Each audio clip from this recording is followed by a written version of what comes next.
Hajj pilgrims complete stoning of the devil in Mina. 19 Malaysians stranded on Mount ELBRUS in Russia.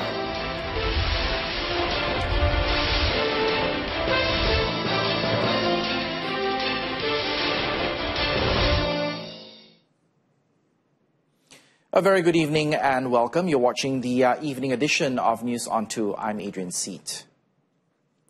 Now, all Malaysian Hajj pilgrims have completed the mandatory ritual of stoning of the devil in Mina, Saudi Arabia on Friday as part of the requirement for performing the Hajj. After performing the stoning ritual at Jamrah Kubra on the 10th of Zulhijjah or September the 1st, the Malaysian pilgrims had been relieved from 10 prohibitions of the Ihram and were only subjected to 3 other prohibitions. Speaking to reporters in Mina, Masyair Director of Operations Muhammad Nurbe Kasim said the movements of the Malaysian Hajj pilgrims for stoning the Jamrah Kubra went smoothly, although there were several cases of Malaysian pilgrims losing their way and were tired.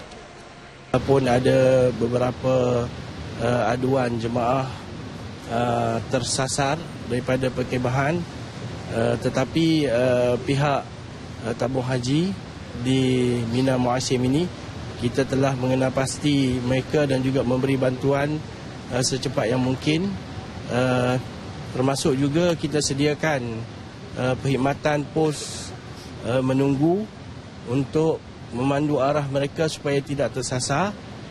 Malaysian pilgrims will be in Mina up to 13 of Zulhijjah or September the 4th to stone the 3 Jamrah, namely Sugra, Wusta and Kubroh on the 11th, 12th and 13th of Zulhijjah.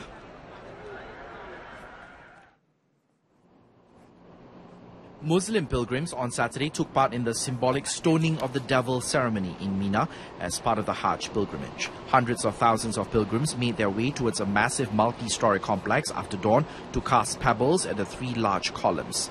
It is said this is where the devil tried to talk the Prophet Ibrahim out of submitting to God's will.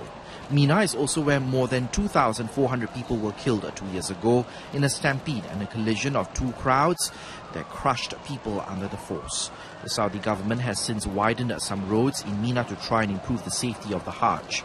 More than 100,000 security forces are managing the Hajj this year, assisting pilgrims and directing the massive crowds that move from one location to another in the areas around Mecca for 5 days during the Hajj.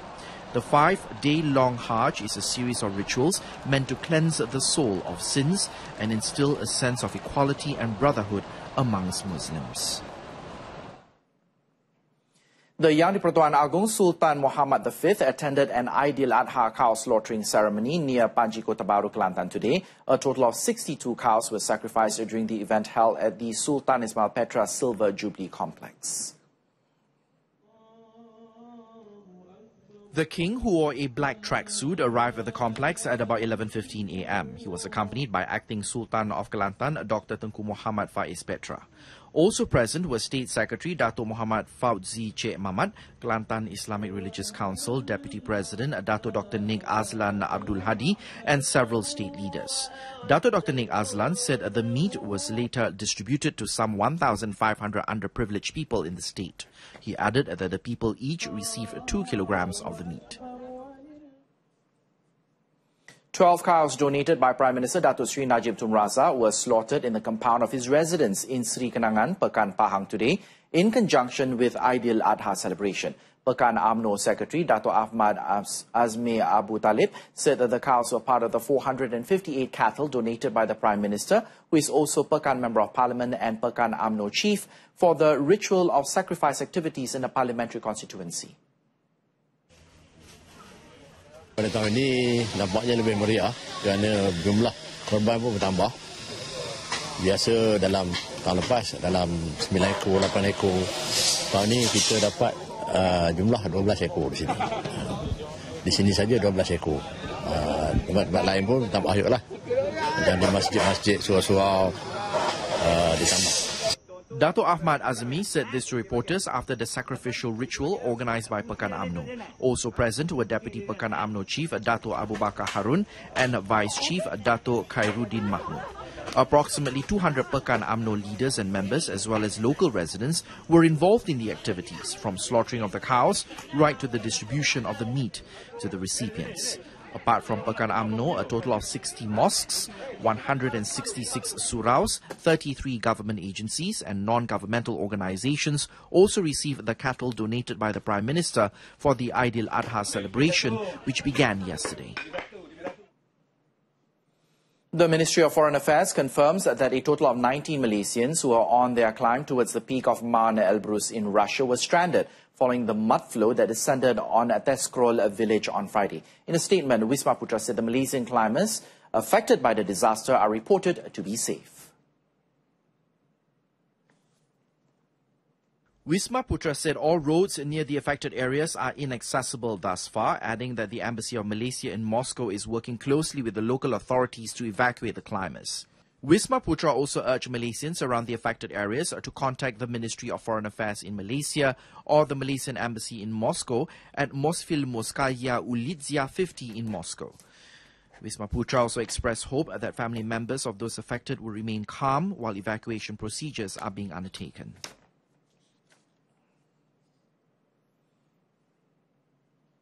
Now, the Health Ministry will submit an official letter to the Singapore government on dissatisfaction over the Republic's online news portal, which published a baseless report pertaining to the country's healthcare services and medical personnel.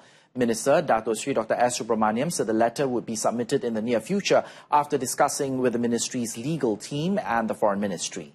Now, Dato Sri Dr. Subramaniam said his ministry refuted the report, which alleged there was slow response time of up to 30 minutes by an ambulance from the Sultanah Aminah Hospital following a fatal road crash involving a 25-year-old Singaporean man on August the 25th. The report also claimed that HSA had demanded a sum of deposit from the victim's family before treating the patient. Dato Sri Dr. Subramaniam also condemned the irresponsible action of the news portal as the facts in the report were baseless. The minister also stressed that communication breakdown involving the Malay-speaking hospital staff should not become an excuse, as hospitals the world over had been using the national language as the medium of communication, but that could be improved in the future. Asked whether the portal should apologize over its article, he said he would suggest that to be included in the official letter.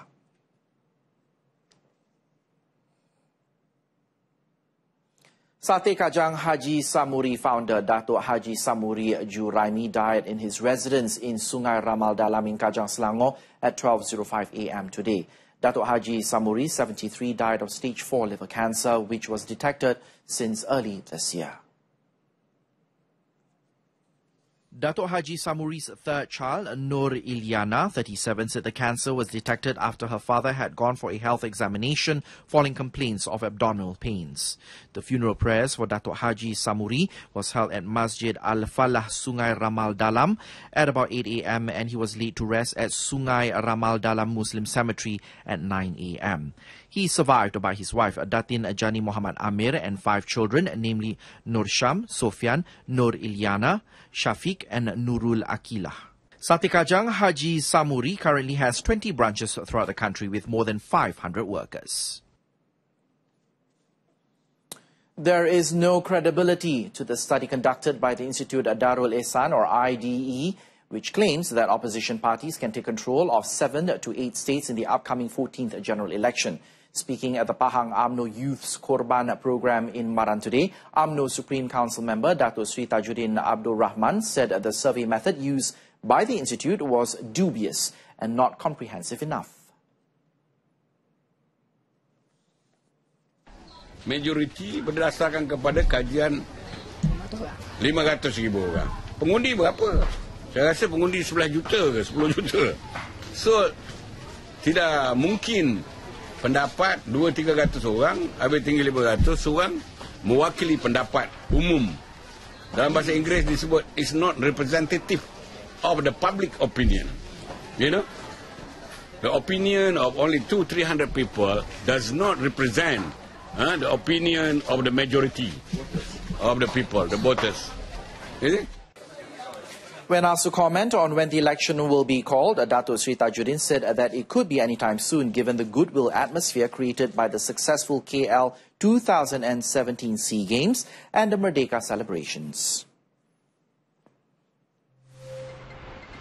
Coming up next, opportunity for Uber drivers to earn 1,000 ringgit per week. That story in a moment. You're watching News on 2.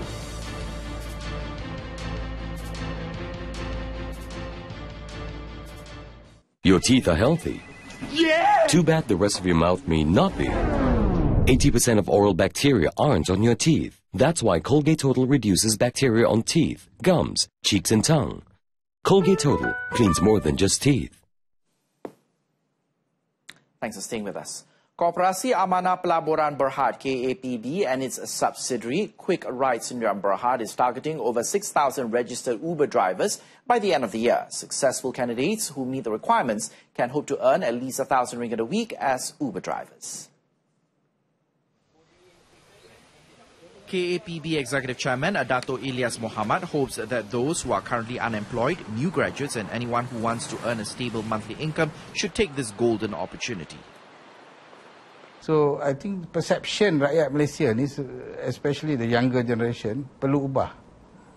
Pada jangan malu, kita perlu hidup dengan mencari rezeki yang halal. Kan? Jadi insya-Allah kalau kita usaha, Allah akan bagi. Tak bolehlah kita dah graduate pun nak tunggu mak bapak punya duit kan.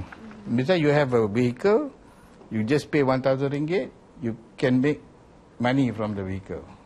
KAPB is collaborating with Proton Holdings Berhad and Uber for drivers to join the e-hailing service.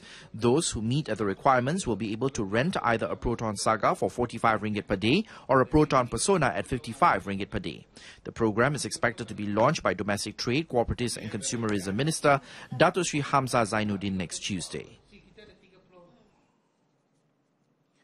The 1.4 million ringgit Hemodialysis Center in Kampung Telaga Daeng, Kuala Nerus, Terengganu is set to begin operations next month. Menteri Besar Dato' Sri Ahmad Razif Abdul Rahman said the center, built through donations from the public and corporate bodies, would be equipped with 24 dialysis machines and capable of accommodating about 144 patients per week.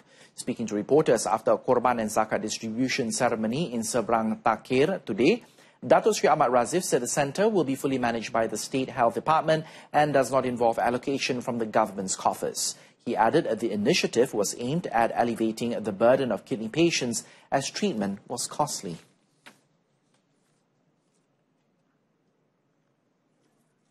Ada 3 perkara, 3 P yang kita sedang perjuangkan, iaitu menangani kos hari hidup, kemudian dari segi perumahan dan dari segi pekerjaan. 3 perkara.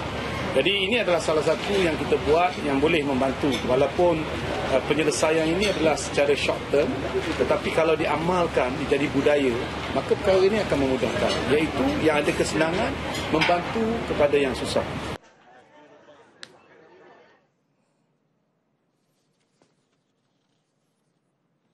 The Association of Chartered Certified Accountants, or ACCA, written examination will be held on September the 4th to the 8th as scheduled, despite the public holiday on September the 4th. The Education Ministry, in a statement today, said the examination involved 35 centres and 21,706 candidates in the 13 states, and hence there will be no changes to the schedule. The ACCA examination will be held simultaneously worldwide in 5 different time zones, of which Malaysia is in the 4th time zone. Therefore, all registered candidates are required to be present at the respective examination centres from Monday, September the 4th of 2017. The government had earlier declared September the 4th, 2017 as a public holiday for the country in appreciation of the hard work put in by athletes and all parties involved in the 29th Southeast Asian Games 2017 from August the 19th until August the 30th. The public holiday was also in appreciation of the overwhelming support by Malaysians during the biennial sporting event, which saw the country winning 145 gold medals. And that item concludes this evening's edition of News on 2. In our top story, 19 Malaysians stranded on Mount Elbrus in Russia reported safe and sound. Join us again at 12:30 tomorrow afternoon for more updates. Thanks for watching. I'm Adrian Seed. Have a pleasant evening and good night.